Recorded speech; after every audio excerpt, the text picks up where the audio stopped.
Pasca maraknya aksi pemberontakan anggota separatis KKB di Papua, kali ini pemerintah Indonesia melalui satuan TNI dari Yonif Rider 501 Bajrayuda juga telah disiagakan sebagai tanda jika wilayah Intan Jaya di Papua saat ini telah menjadi medan tempur antara pasukan anggota separatis KKB dengan anggota TNI dan Polri yang semakin darurat. Hal itu dilakukan sebab wilayah di Papua sudah memakan puluhan korban jiwa dari masyarakat sipil dan hingga anggota TNI dan Polri. Salah satu dari misi pasukan elit terbaik TNI yang dikerahkan ke wilayah Papua adalah untuk mengawal wilayah kedaulatan NKRI di Papua dari aksi pemberontakan anggota separatis KKB dan membebaskan warga atau masyarakat sipil yang telah terisolasi di wilayah-wilayah terpencil yang kerap kali menjadi penyanderaan bagi anggota separatis KKB di Papua. Tidak bisa dipungkiri jika aksi membabi buta para anggota separatis KKB di Papua selalu saja menjadikan masyarakat sipil serta anggota TNI dan Polri sebagai korban yang hingga kini belum menemukan titik perdamaian untuk kembali bersatu dengan NKRI. Hal itu berdasarkan catatan media informasi lokal jika puluhan korban penembakan yang dilakukan oleh anggota separatis KKB di tahun 2019 hingga tahun 2020 kemarin semakin meningkat, yaitu di sekitar wilayah Nduga yang kerap kali melakukan penyerangan terhadap pos-pos penjagaan militer TNI dan Polri, serta tidak jarang melukai warga sipil sendiri yang merupakan warga sipil asli Papua.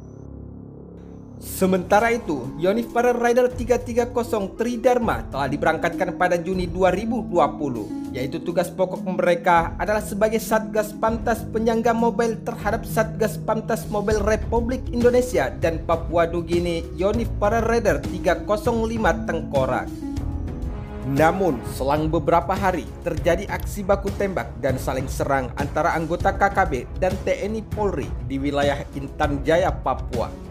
Kali ini, menurut lansiran sumber media informasi terbaru, jika TNI kembali terlibat baku tembak dengan Tentara Pembebasan Nasional Papua Barat, Organisasi Papua Merdeka, yaitu TPNPB OPM, di Kabupaten Intan Jaya, Papua pada Senin 15 Februari 2021. Menurut sumber media informasi terkait, di dalam peristiwa tersebut, anggota TNI yaitu Prada Ginanjar Arianda dikabarkan telah tewas tertembak oleh anggota bersenjata OPM.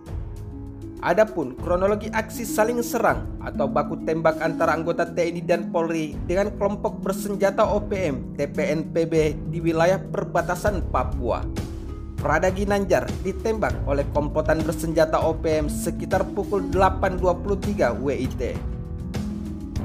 Dari aksi baku tembak tersebut, Prada Ginanjar tertembak peluru dan mengenai pinggang hingga menembus ke perut.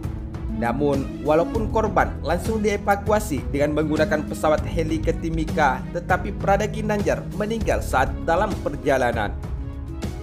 Sementara itu, menurut sumber media informasi lainnya, hingga saat ini masih dilaksanakan pengejaran oleh tim yang ada di lapangan terhadap aksi penyerangan anggota separatis OPM sebagaimana yang telah disampaikan langsung oleh Kapendam 17 Cendrawasih yaitu Letnan Kolonel Reza Nurpatria kepada cnnindonesia.com pada Senin 15 Februari 2021. Selain itu, Reza mengatakan jika pihaknya telah menemukan satu butir amunisi dan satu selongsong berukuran 5,56 mm milik gerombolan separatis OPM.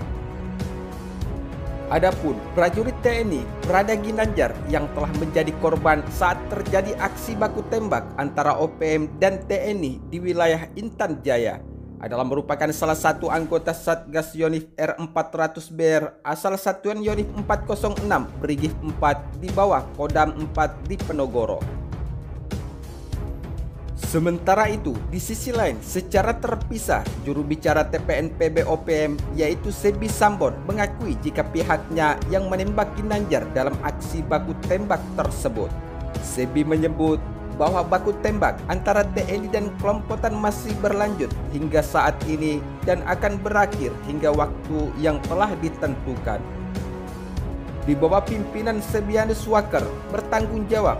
Penyerangan ini dipimpin langsung oleh Komandan Kompi yaitu Okogea, kata Sebi dalam keterangan tersebut. Selain itu, Sebi juga telah memastikan jika eskalasi perang antara pihaknya dengan TNI akan terus meningkat di wilayah Intan Jaya, Papua. Dan ia pun meminta agar pemerintah Indonesia mau berunding untuk mencari jalan keluar. Sebab menurut Sebi, pemerintah Indonesia juga harus menghentikan operasi militer di Papua. Ia mengklaim bahwa di Kabupaten Intan Jaya, masyarakat merasa ketakutan karena kehadiran TNI dan Polri yang berlebihan di wilayah tersebut. Pemerintah Indonesia harus bersedia duduk di meja perundingan bersama pimpinan TPNPB OPM dan semua elemen perjuangan guna mencari solusi, ujar Sebi Sambon di dalam pernyataan terakhirnya tersebut. Sebelumnya, penembakan prajurit TNI telah terjadi di wilayah Intan Jaya, Papua, dan TNI memastikan jika pelaku penembakan berasal dari kelompok kriminal bersenjata KKB yang telah melancarkan taktik serangan licik mereka. Selain itu, Panglima Kodam 17 Cendrawasih, Majen TNI Ignatius Yogo Triyono mengatakan jika korban penembakan adalah Praka Hendra Sipayung yang tergabung dalam Satuan Tugas Aparat Teritorial Satgas Apter di Kampung Mamba, Distrik Sugapa, Kabupaten Intan Jaya pada Jumat 17 Februari sekitar pukul 15.15 WIT di wilayah Papua saat itu.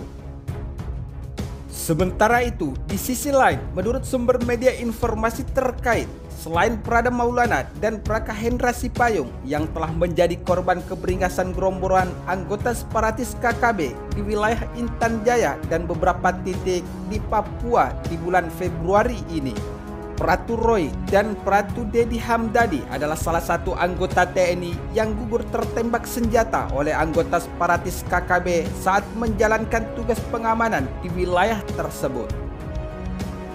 Berdasarkan hal itu, menurut catatan sumber media informasi terkait, sejak di awal Januari tahun 2021 hingga bulan Februari, anggota separatis KKB telah membuat 4 orang anggota TNI menjadi korban.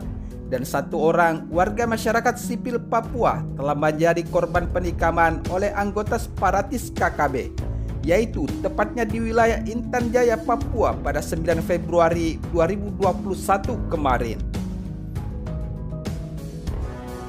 Misalkan saja, menurut sumber media informasi terkait, penembakan terbaru yang dilakukan KKB membuat 2 prajurit TNI dari 2 batalion di bawah Komando Kodam 4 di Penogoro, yaitu Batalion Infanteri Rider 400 Bantaeng Riders dan Batalion Infanteri Rider 408 Suhbrasta telah gugur akibat ditembak oleh kelompok anggota separatis OPM di wilayah Intan Jaya, Papua.